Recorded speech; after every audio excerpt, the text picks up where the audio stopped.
Jesus said of himself that he was lowly in heart. We read, he humbled himself. Therefore, God exalted him to the highest place. Jesus rose to the highest dignity as the Son of God by accepting humiliation of the cross. His status was in obedience. Evil began with pride. Conceit, arrogance, and pride are abominable in the sight of God. If God's servants become egotists, showing off in their service, it disgusts God.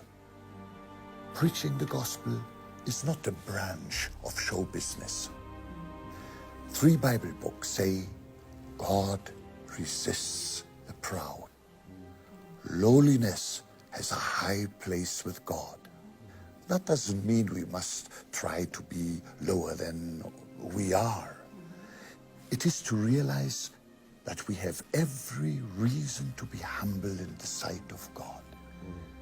We become to him as little children. He never asks of us anything except obedience. That is how Jesus was humble.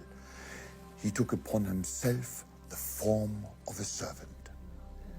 There is a kind of humility which is wrong. Colossians 2 verse 18 and 23 refer to those who surrendered themselves in false humility to worship angels. The lowliness of a Christian is always noble and never shameful and abject.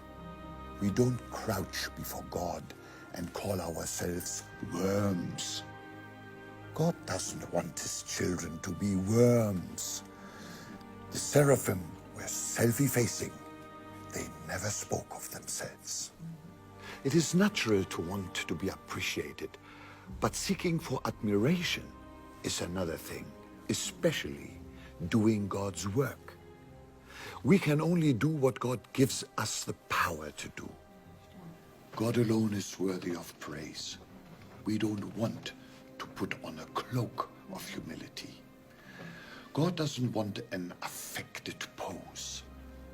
The Pharisees walked with a bowed head as a sign of humility. They prayed, gave alms, and fasted. But it was to be seen of man. They were humble to show off. Why do we pray? Is it to be called a great man or woman of prayer? Jesus said we should pray in secret so nobody would know. Moses knew not that his face shone.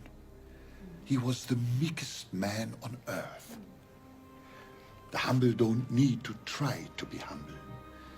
Jesus washed the disciples' feet, but he was not putting on an act.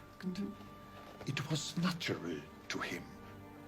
James 4 verse 6 says, God resists the proud, but he gives grace to the humble.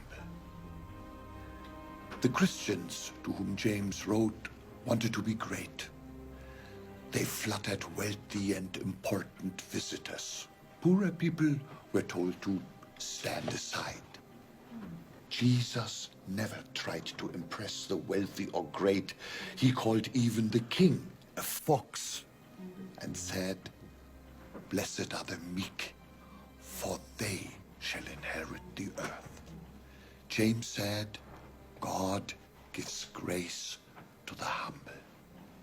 Greatness is measured by humility, not by human glory. We all have a chance of true greatness by the grace of humility.